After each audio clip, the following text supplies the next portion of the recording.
System ya kuzanguka.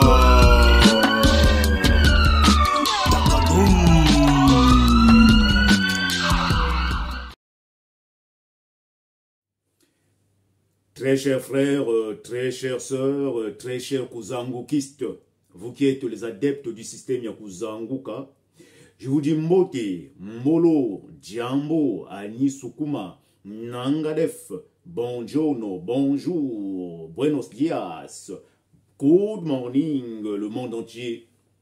Je suis Mikanzi, l'animateur de cette chaîne, Mikanzi Système ya kuzanguka.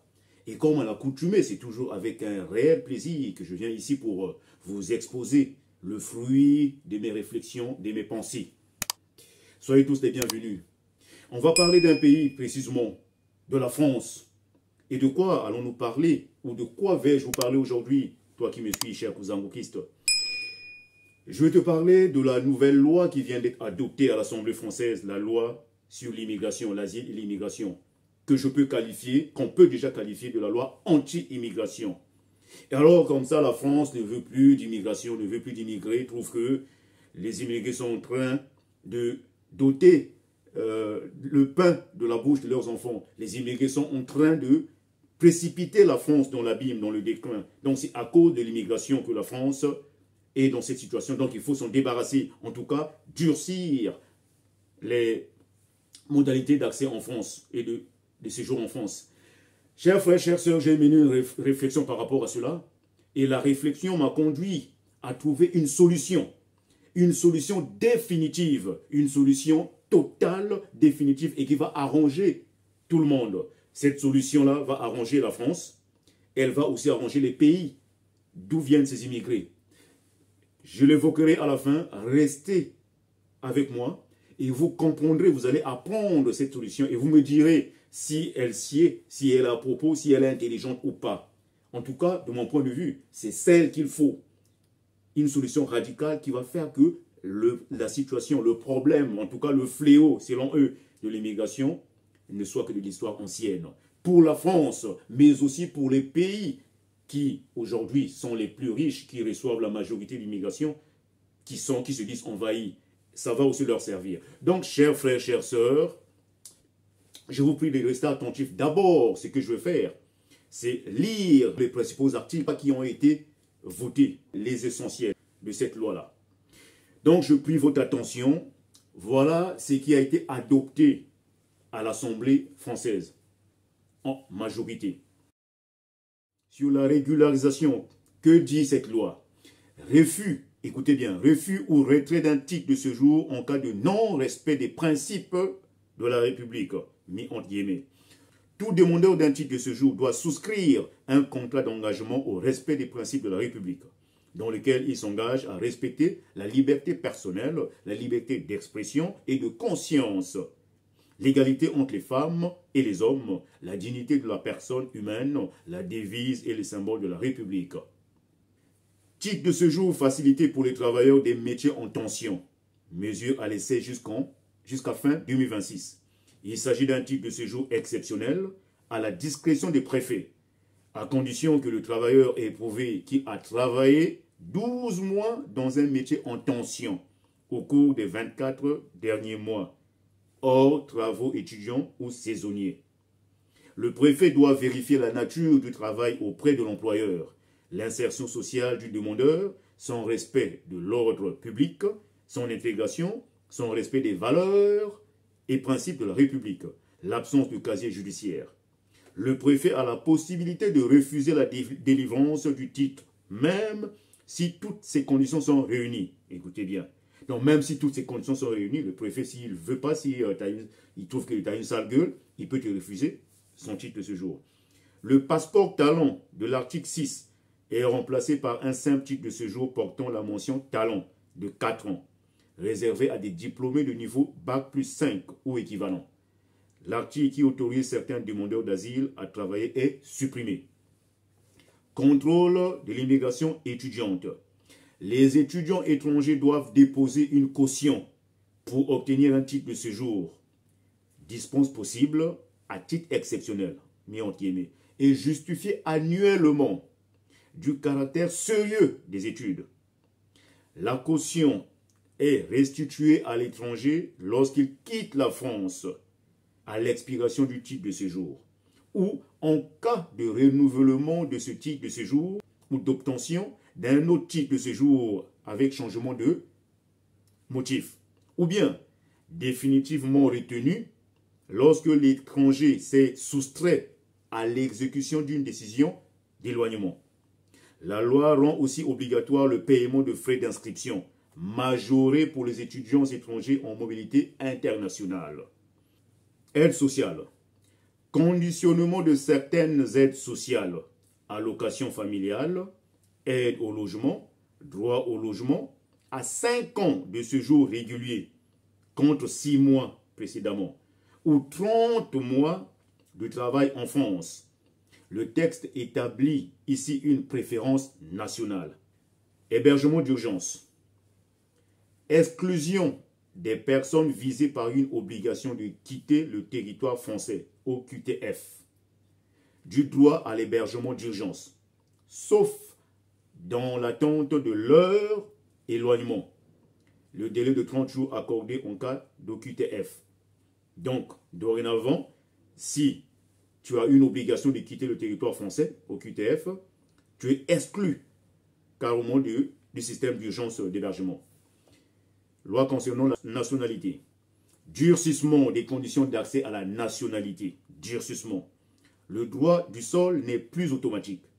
Les enfants nés en France des parents étrangers devront manifester la volonté à leur majorité d'acquérir la nationalité française. Déchéance de nationalité en cas de tentative d'homicide volontaire sur les forces de l'ordre. Regroupement familial. Qu'est-ce qu'il dit? Durcissement des conditions de regroupement familial. Obligation d'avoir une assurance maladie pour la personne et sa famille.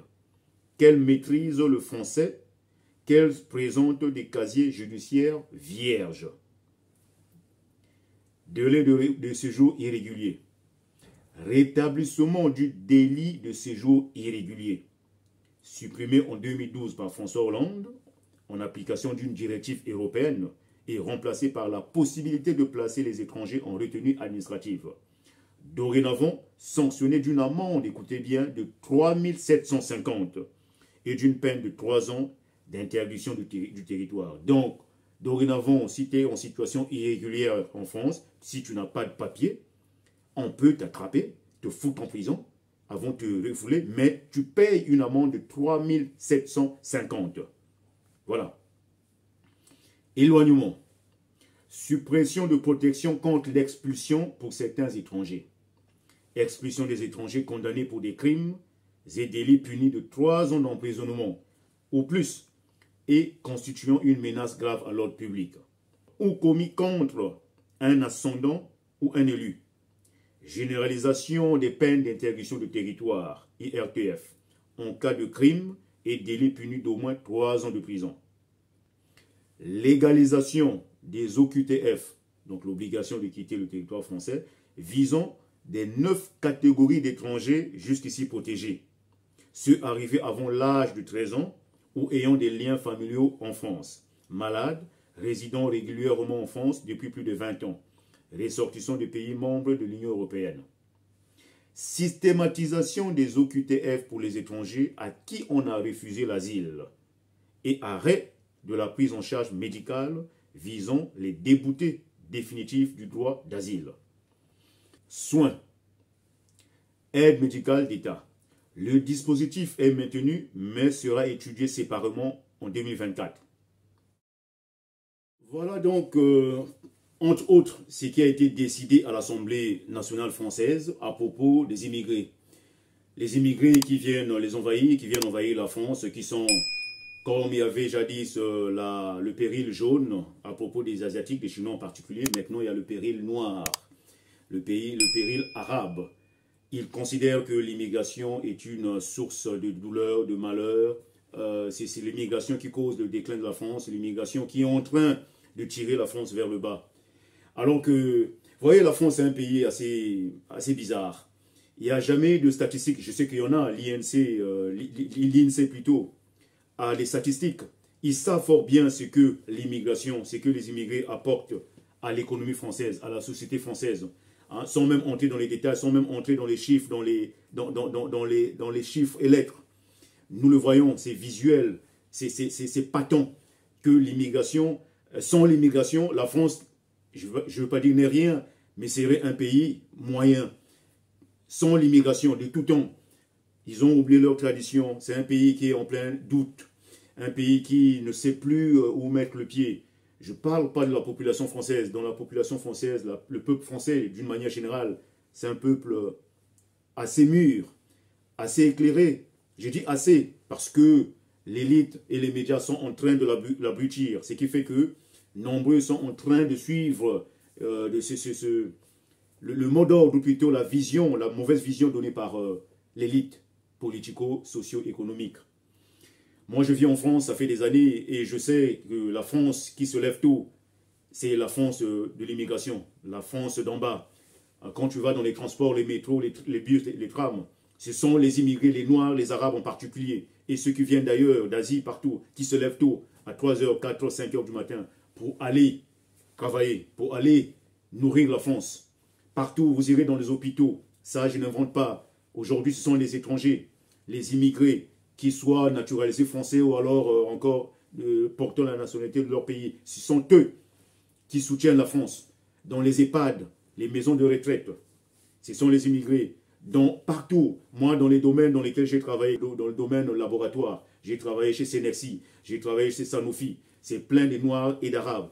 Dans la logistique où je suis principalement, il n'y a que les Noirs et les Arabes qui soutiennent l'économie française. Toute la chaîne de transport, toute la chaîne logistique, partout où vous irez, dans les BTP, j'ai aussi travaillé dans les BTP, dans les bâtiments, la construction, sur des chantiers, en portant des charges lourdes, ce sont les étrangers. Partout où vous irez. Donc, je ne comprends pas, ou plutôt je comprends, je sais que ça participe d'une idéologie ambiante, d'une idéologie qui veut que c'est carrément du fascisme et du racisme en même temps. Mes chers frères, chères sœurs, je vais vous dire une chose. L'histoire est sans fin. L'histoire n'est pas linéaire. Aujourd'hui, ils sont en train d'imposer ceci, croyant que c'est ce qui va apporter le bonheur, qui va faire que le peuple français soit plus heureux. Mais ils se trompent. Ils se trompent. Je vais vous diffuser cette vidéo-là d'un ancien président de la France, Jacques Chirac, qui avait dit toute la vérité, qui avait craché le morceau, qu'on connaissait déjà, mais dit par lui. Il n'y a pas meilleure référence. Regardez là, et ensuite je vais revenir. Regardez Jacques Chirac. Ce qu'il dit à propos de la France par rapport à l'Afrique.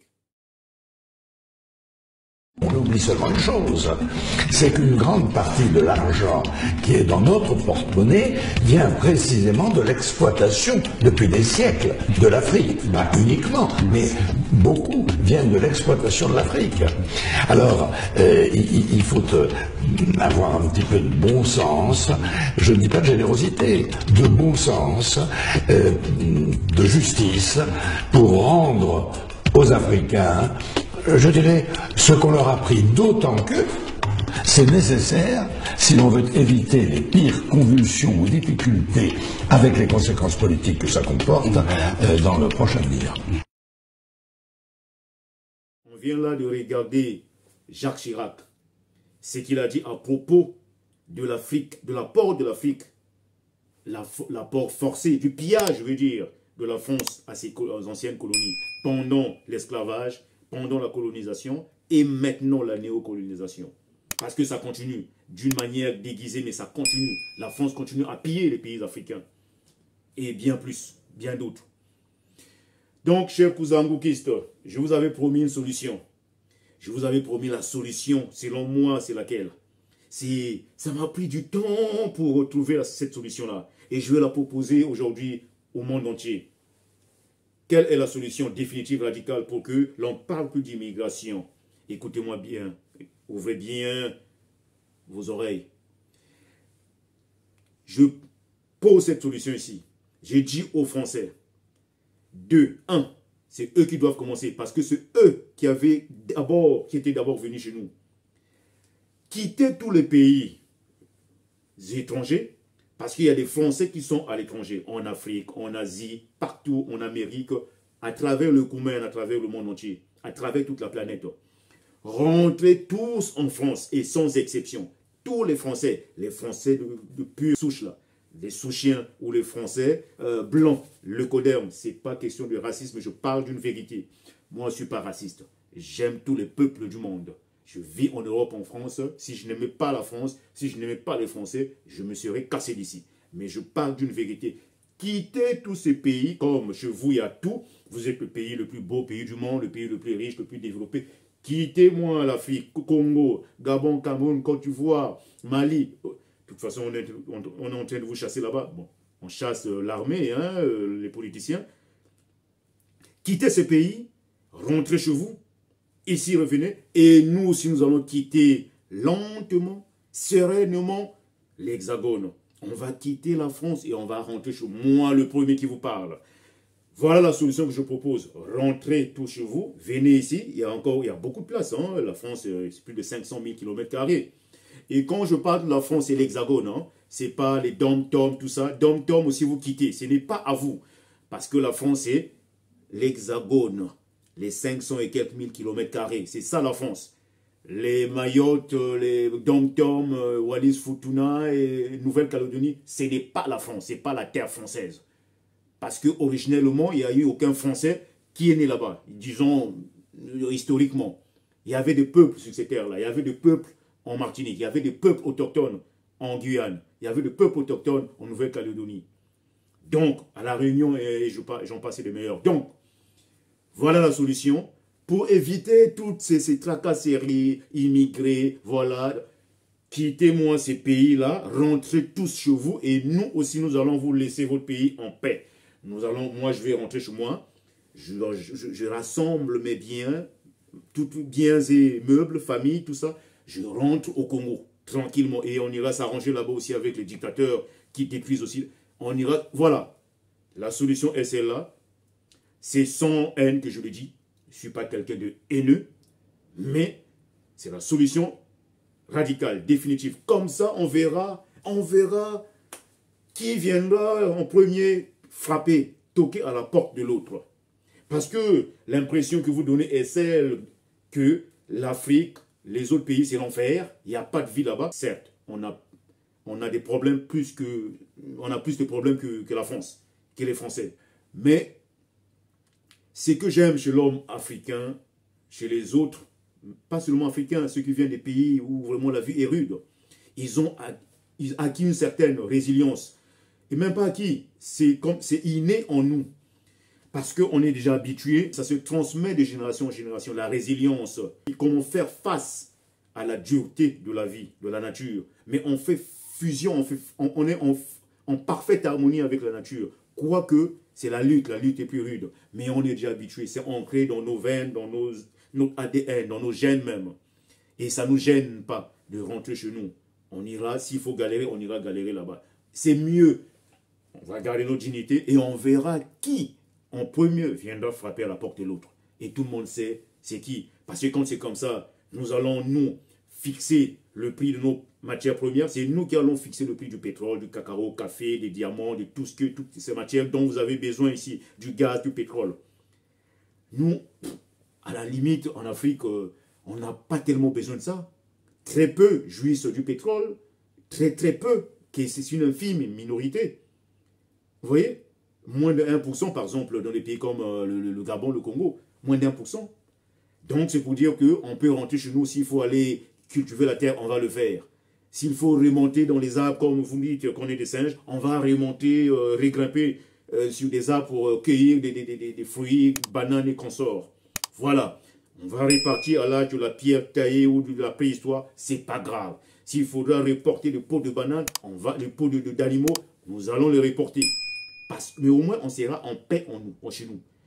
Et pas question de revenir comme autrefois, venir chercher à explorer, je ne sais pas, explorateur, découvrir des forêts, découvrir des fleuves, je ne sais pas quoi. Plus question, parce que les temps ont changé. Et cette fois-ci, ça sera grave, ça sera chaud. Vous voyez? Donc, voilà la solution que je propose. C'est à vous, chers frères, chers cousins moukistes, de me dire si c'est la meilleure solution. Hein, dans les commentaires, en tout cas, c'est radical, mais que voulez-vous? Il faut à un certain moment que cet électrochoc-là, voir s'ils vont tenir entre eux. Si ici, en France, dans les pays européens, dans l'Occident, ils seront mieux. Parce que c'est ce qu'ils disent, selon eux, que l'immigration qui est en train, voilà, de nous tirer vers le bas, ils viennent prendre nos boulots, ainsi de suite. Mais ça, c'est une fiction. Les métiers que nous faisons, nous les immigrés, les Français, dans leur majorité, ne les aiment pas. Ce sont des métiers sous-payés, difficiles, pénibles. Ils le savent. Je ne crois pas qu'il y ait une frange de population immigrée qui ait piqué le métier. Vous verrez qu'il y a des postes dans la restauration, dans plusieurs domaines, qui sont inoccupés. Parce que là, il y a beaucoup de demandes, beaucoup d'offres, mais les demandes sont très peu. Et ceux qui demandent, la majorité, nombreux, n'ont pas de titre, n'ont pas de papier. Et donc, ils ne peuvent pas travailler. Bon, il arrive qu'ils travaillent au noir, ou je ne sais pas, mais bon. Voilà. Et on ne veut pas les régulariser.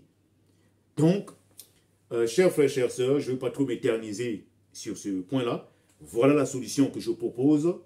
Et je crois que s'ils ont des couilles, s'ils sont vraiment en accord avec leur vision, celle de maintenir, comme les Marine Le Pen, les extrémistes, là, les droitistes, maintenir une France chrétienne, blanche, tout ce que vous voulez, entre eux, d'accord. Mais rappelez vos sœurs et frères qui sont partis coloniser le monde entier, ou qui sont allés chercher aussi, chercher la vie comme nous qui sommes venus ici.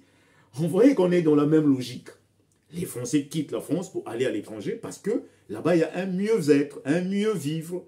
Il y a des meilleures conditions, que ce soit aux États-Unis et même en Afrique. En Afrique, les Français, les locodermes, les Blancs, mais ils sont là-bas, c'est des pachas, c'est des rois, c'est des boss, des parrains. Quand tu rentres ici, ben voilà. Il n'y a pas grand-chose, ils vivent dans des petits apparts. Là-bas, ils ont des villages, je sais pas, des pavillons, des trucs comme ça. Donc pourquoi pas vous voulez que nous aussi, nous venions aussi pour nous engouquer dans le système de Kouzaonka, c'est-à-dire d'élévation. Il n'y a pas que les immigrés qui causent des dégâts ici, qui font des délits, qui sont des voyous. Pas du tout. Sortez les vrais chiffres. On nous fait croire que immigration égale délinquance, égale délit. Pas du tout. Il y en a certes. Mais cela s'explique socialement. Il y a des explications. Et cela peut se soigner. C'est juste faire confiance à la société. Renouer avec la confiance. Renouer avec la légalité, la justice. Aimer l'autre. Lui ouvrir ses bras. Lui montrer son amour. Être en communion. Faire des bonnes politiques. Et aussi ouvrir les portes, les grandes portes des grandes institutions à tout le monde. Donner la chance à tout le monde, à toutes les couches de la société. Faire confiance. Et puis dans les paroles, bien mesurer ses paroles. Ne pas stigmatiser, ostraciser, anathémiser une frange de la population parce que n'ayant pas la bonne couleur. C'est ça le problème. Je ne dis pas que tout est lisse, qu'il y a des problèmes certes. Et je ne dis pas non plus qu'il faut ouvrir la porte à tout le monde, parce que même dans mon pays d'origine, je ne dirais pas que tout le monde vienne comme ça. C'est vrai qu'il faut établir des règles. Chaque société a des règles. C'est normal. Mais celles que vous venez d'instaurer là, il y a aussi un problème qui vous guette, vous, les Occidentaux, en général et les Français en particulier. La démographie, vous êtes une population vieillissante, hein, et en décadence, une population diminuante qui est en train de baisser. Vous ne voulez pas faire d'enfants. Les femmes veulent d'abord faire carrière jusqu'à, je ne sais pas, 30, 35 ans et après c'est trop tard. Et il y a aussi le phénomène de LGBT, des femmes entre les femmes, les hommes entre les hommes. Croyez-vous qu'avec ça, vous pourrez renouveler votre population ou plutôt la redynamiser? Mais c'est un problème. Je ne suis pas en train de dire que c'est mauvais, je ne suis pas dans le jugement moral. Cela n'a jamais été mon cas, mais c'est une analyse sociétale. Je vois la réalité, je regarde froidement et je dis ce que j'ai à dire. Ce n'est pas avec ça. Donc, il y aura d'ici 10, 15, 20, 30, 50 ans, si vous continuez sur cette lancée, vous faites peu d'enfants, vous ne voulez pas en faire, les femmes avec les femmes, les hommes avec les hommes, mais lesquels vont redynamiser votre population si ce sont les immigrés? Parce que nous, on a, de manière un peu, c'est peut-être maintenant qu'on devient contaminé à cette idéologie, bon, il faut limiter les enfants et pas faire d'enfants jusqu'à un certain âge, mais sinon de manière naturelle, Les immigrés aiment la vie, ils font d'enfants et ça va profiter à la France. La preuve, s'il n'y avait pas cette immigration-là en France, la France n'aurait pas ce niveau. C'est de l'immigration, les immigrés qui ont relevé la France après la Deuxième Guerre mondiale. Ça, tout le monde le sait. Et je n'oublie pas aussi l'apport des tirailleurs africains, des combattants africains qui ont libéré la France. On n'oublie pas, l'histoire est là. Vous êtes venus nous chercher, vous êtes venus chercher nos grands-parents en Afrique, au fin fond dans les forêts, pour qu'ils viennent libérer la France du joug d'Hitler et des fascistes. N'oubliez pas. Et la reconstruction, c'était les immigrés. Jusqu'alors, ça continue.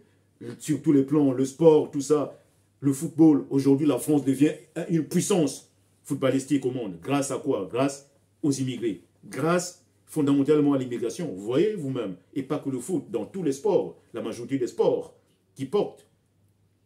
Pas que le sport, dans plusieurs domaines. La santé, la recherche. Regardez, suivez souvent, je suis souvent le docteur Raoult. Didier Raoult, qui parle dans son institut, les étrangers, les Noirs et Arabes, qui apportent, qui créent, qui sont assidus, qui sont des travailleurs. Donc, voilà, je vais conclure en disant que moi, Mikanzi, je suis pour la concorde internationale, pour l'amour, pour la paix, pour l'entraide, pour la solidarité. Entre noirs, blancs, rouges, tout ce que vous voulez. Créons un cadre commun dans lequel, quand je parle de cadre commun, c'est sur le plan institutionnel, au niveau des élites, qui donnent l'impulsion. Mais aussi, moi, ce qui me révolte un peu, ou plutôt ce qui me peine, c'est le fait que les peuples, les personnes, entre elles, s'unissent, tissent des relations, créent des ponts. Il y a des mariages qui se font, des mariages dits mixtes, entre noirs et blancs, entre arabes, noirs, ainsi de suite. Voilà, c'est ça la nature, la beauté de la nature. Si elle ne voulait pas qu'il y eut association entre peuples, elle aurait fait de telle sorte que l'association entre noirs ou l'accouplement entre noirs et blancs ou noirs arabes ne donne rien. La nature est plus intelligente que tout le monde, que quiconque. Elle sait pourquoi elle avait fait cela. Qu'il n'y ait qu'une seule espèce humaine.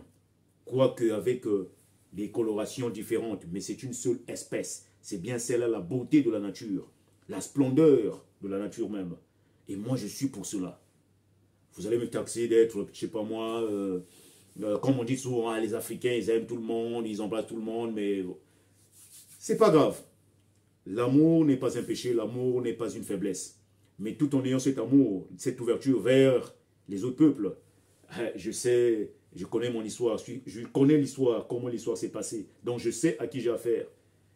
Je ne suis pas un naïf et je ne suis pas seul dans cette posture. Nous sommes nombreux, les Africains, les Noirs, qui sommes dans cette posture. On connaît notre histoire, on sait ce qui s'est passé et ça ne va plus jamais se repasser. Parce qu'on sait comment faire face. Être amoureux, aimer le monde, vouloir cette association entre les peuples ne veut pas dire renoncer à ses principes, renoncer à ses origines, renoncer à son rêve, à ce rêve qui voudrait que l'Afrique aussi reprenne sa place qu'elle a eue dans l'histoire. Pas pour faire le mal, pas pour écraser les autres, pas pour dominer, mais pour montrer la voie à travers la Mahat, qui est le principe de justice, de paix, d'égalité, qui veut que, avec l'Ubuntu, je suis parce que tu es, l'autre c'est moi, tu es un autre moi. Nous prêchons, nous prônons ces valeurs. Et on espère qu'elles vont dominer le monde. C'est elles qui vont guider le monde, qui seront la vraie lumière du monde. Vous comprenez ce que je veux dire? Chers frères, chères sœurs, voilà ce que j'avais à vous apporter, j'avais à te dire aujourd'hui. Et je le dis, c'est toujours dans le système Yakuza Nguka, système Yakuza Nguka, système Yakuza Nguka. Takadoum Luzolo.